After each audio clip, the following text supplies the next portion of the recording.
Hello छात्रों, आप सभी का स्वागत है आपका अपने यूट्यूब चैनल स्टार एजुकेशन में। मैं लक्ष्मण सिंह लोधी आप सभी का स्वागत करता हूं। आपके लिए फिर से क्लास 11th विषय फिजिक्स की वीडियो लेकर आया हूं।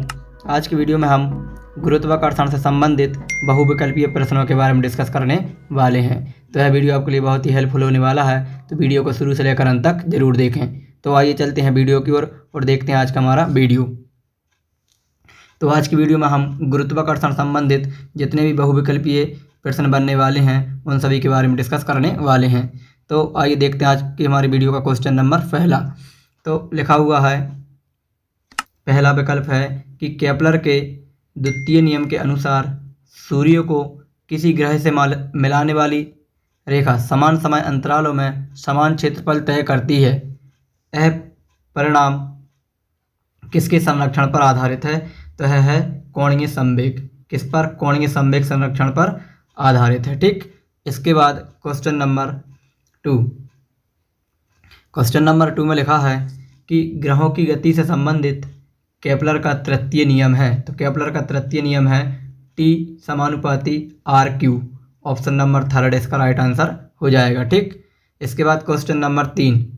क्वेश्चन नंबर 3 में लिखा है कि ग्रहों की गति में निम्न में से कौन सी भौतिक राशि संकलित रहती है? ग्रहों की गति में कौन सी राशि संकलित रहती है? तो वह रहता है कोणीय संवेग। क्या रहता है? कोणीय संवेग संकलित रहता है। ठीक, इसके बाद क्वेश्चन नंबर 4। क्वेश्चन नंबर 4 में लिखा है कि एक ग्रह सूर्य के चारों तरफ चक्कर लगा रहा है, जैसा कि चित्र 8.4 में दर्शाया गया है। ग्रह का अधिकतम वेग होगा। तो ग्रह का जो अधिकतम वेग होगा वो क्या होगा? बिंदु बी पर। किस पर? बिंदु बी पर ग्रह का अधिकतम वेग होगा। कहाँ पर? यहाँ पर। ग्रह का वेग कैसे होगा? अधिकतम होगा। ठीक, इसके बाद इसका ऑप्शन नंबर 2 राइट हो जाएगा। इसके बाद क्वेश्चन नंबर 5। क्वेश्चन नंबर 5 में लिखा है कि यदि पृथ्वी व सूर्य के बीच की दूरी वर्तमान दूरी की आधी होती तो एक वर्ष में दिनों की संख्या होगी। तो एक वर्ष में हमें क्या निकालना है? दिनों की संख्या निकालना है। तो इसे हम किस प्रकार से करेंगे? तो आइए इसका सॉल्यूशन देखते हैं। लिख लेंगे, माना कि वर्तमान दूरी r है। वर्तमान दूरी क्या मान ली हमने? r है। एक वर्ष में 365 दिन होते हैं, लेकिन हर 4 साल में एक लीप वर्ष आता है। तो टोटल सही रूप में देखा जाए तो दिन होंगे 365 सही 1/4 दिन। ठीक, इसे हम प्लस लगा के भी लिख सकते हैं। और दूरी आधी कर देने पर, यदि हम दूरी को आधी कर दें तो उस नई दूरी को हम r' नाम देंगे और इस दूरी को हम क्या कर देंगे? r/2। अब पहले क्या है, जब पृथ्वी यहाँ पर है और यहाँ पर ये सूर्य है। ठीक, अब ये क्या कर रहा है? एक चक्कर लगा रहा है। ठीक, पृथ्वी क्या कर रही है? एक चक्कर परिक्रमा पूर्ण कर रही है अपने ऐसा। तो 365 दिन में कर पा रही है, लेकिन अब इसकी हम दूरी, यहाँ पर दूरी अभी r है, अब इसकी दूरी हम आधी कर दें तो मतलब चलो पृथ्वी यहाँ पर आ गई दूरी आधी करने पर। ठीक, पृथ्वी कहाँ आ गई? यहाँ आ गई। तो इस दूरी को हमने r' नाम दे दिया। अब जो एक चक्कर पूरा करेगी तो इसमें कितना समय लगेगा ये हमें निकालना है। ठीक, तो हम क्या करेंगे? आवर्तकाल निकालना। तो हम आवर्तकाल का सूत्र लगाएंगे। तो जो आवर्तकाल होता है हमारा वो होता है 2πr⁴ बटा में gm। ठीक, तो 2π/gm जी एक नियत रहेंगी, क्योंकि इसमें हम कोई परिवर्तन नहीं कर रहा है, सिर्फ दूरी को क्या कर रहा है? आधा कर रहा है। तो इसमें हमारा जो नियत है इसको हम हटा देंगे तो चिन्ह जाएगा। ठीक, तो हम क्या करेंगे? यहाँ से लिख सकते हैं T समानुपाती r⁴ अब हम यहाँ पर समानुपात चिन्ह हटाएंगे तो हम इसे इस प्रकार से लिख सकते हैं T, फिर नया समय क्या हो जाएगा? T' बराबर में r और नया दूरी हो जाएगी r⁻³ ठीक, अब जो हमारा समय का जो दिया है मान वो दिया है 365 प्लस करके हम लिख सकते हैं 1/4। ठीक, और r और r' का मान क्या निकाला है यहाँ पर देखिए। तो r जो r' है हमारा जो r/2 है, यहाँ से हम इनका अनुपात निकालेंगे तो अनुपात कितना निकल के आएगा? r/r' का मान निकल के आएगा 2। कितना निकल के आएगा? 2। तो यहाँ पर हम क्या करेंगे? r' का मान रख देंगे, यहाँ पर 2 रख देंगे। ठीक, और ये t' का 3 गुणा कर देंगे। ठीक, अब यहाँ से हमें t' का मान निकालना है। किसका मान?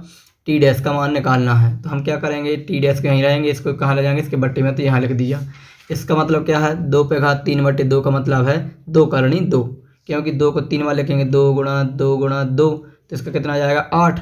और 8 पे घात 1/2 बचेगा, इसको हल करेंगे 2 करनी 2। अब इसको जब आप हल करेंगे तो आपका राइट आंसर निकल के आएगा 129.1 के आसपास। ठीक, तो इसे हम फिक्स दिनों के रूप में लिखें तो 129 लिख सकते हैं। तो ये आपका ऑप्शन नंबर देखते हैं कौन सा है।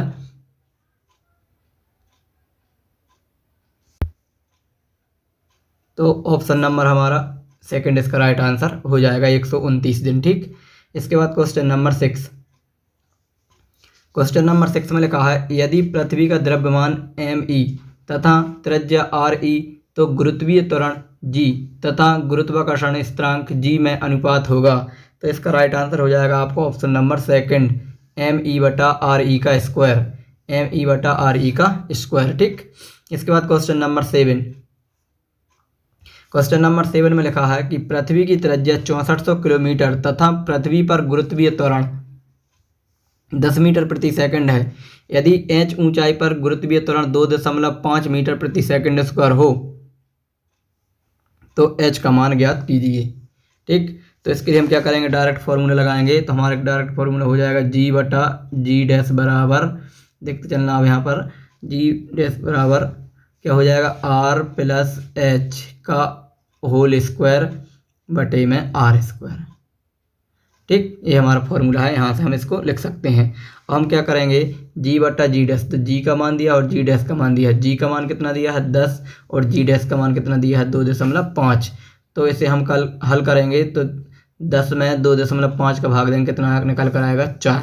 इसको जब आप हल करोगे तो कितना निकल कर आएगा 4। अब हमें इसे हल करना है, इसे हल करेंगे तो दोनों साइड हम वर्गमूल ले लेंगे। क्या कर लेंगे, वर्गमूल। तो वर्गमूल से ये स्क्वायर हट जाएंगे और यहाँ पर 4 का वर्गमूल कितना निकल कर आएगा 2। तो अब क्या बचेगा हमारा, तो हमारा बचेगा r प्लस h बटे में h बराबर 2। यहाँ पर h का हम यहाँ पर गुणा कर देंगे। ठीक, क्या हो जाएगा r बराबर 2h और ये h इससे हटा जाएगा तो माइनस का h घटा देंगे, कितना आ जाएगा h। यानी जो r और h है एक दूसरे कैसे आ गए, बराबर आ गए। क्या आ गए, बराबर आ गए। तो जो पृथ्वी की त्रिज्या हमारी 6400 किलोमीटर, वही हमारा किसका मान हो जाएगा, h का। तो इसका ऑप्शन नंबर सेकंड इसका राइट आंसर हो जाएगा 6400 किलोमीटर।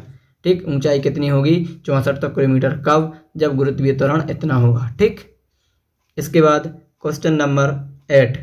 तो क्वेश्चन नंबर 8 में लिखा हुआ है कि GE और GP क्रमशः पृथ्वी तल पर तथा अन्य ग्रह के तल पर गुरुत्वीय त्वरण हैं। तो ग्रह का द्रव्यमान व त्रिज्या दोनों पृथ्वी की तुलना में 2 गुने हैं तब। तो इसका क्या हो जाएगा, 2 गुने हैं तब। तो GP जो है वो हो जाएगा हमारा जो GE है वो हमारा हो जाएगा 2GP के बराबर। तो ये ऑप्शन नंबर हमारा सेकंड राइट हो जाएगा। यहाँ पर आपको E करना है, ये P लिखा हुआ E कर लेना। ठीक, GE बराबर 2GP, ये हमारा option number second right answer हो जाएगा। ठीक, इसके बाद में क्वेश्चन नंबर 9। क्वेश्चन नंबर 9 में लिखा है कि किसी पिंड का पलायन वेग उसके किस पर निर्भर नहीं करता, तो द्रव्यमान पर। किस पर निर्भर नहीं करता, द्रव्यमान पर। तो इसका ऑप्शन नंबर 4 राइट हो जाएगा, द्रव्यमान पर निर्भर नहीं करता। क्या, पलायन वेग उसके द्रव्यमान पर निर्भर नहीं करता। क्वेश्चन नंबर 10 और हमारा लास्ट क्वेश्चन है कि संचार उपग्रह बी का, ये उपग्रह का नाम लिखा है। ठीक, इनसैट सेकंड बी का पृथ्वी के परितः परिक्रमण काल, संचार उपग्रह का पृथ्वी के परितः परिक्रमण काल कितना होता है, 24 घंटे। कितना होता है, 24 घंटे। इसलिए यह उपग्रह हमें कैसा दिखाई देता है, स्थिर दिखाई देता है भूमि से। कैसा दिखाई देता है, स्थिर। क्यों, क्योंकि इसका आवर्तकाल जो है, परिक्रमण काल, वो 24 घंटे है और पृथ्वी के बराबर है। ठीक, तो इसलिए हमें क्या दिखाई देता है, स्थिर दिखाई देता है। तो ये हमारे अध्याय गुरुत्वाकर्षण बल से संबंधित कुछ बहुविकल्पीय प्रश्न थे। तो मैं उम्मीद करता हूं कि आप सभी को यह वीडियो पसंद आया होगा। तो प्लीज़ वीडियो को लाइक करें और यदि अभी तक आपने हमारे चैनल को सब्सक्राइब नहीं किया है तो चैनल को सब्सक्राइब करें तथा अधिक से अधिक यह वीडियो बच्चों के लिए शेयर करें ताकि प्रत्येक बच्चा इस वीडियो का लाभ ले सके। मिलेंगे नेक्स्ट वीडियो में, तब तक के लिए जय हिंद, जय भारत।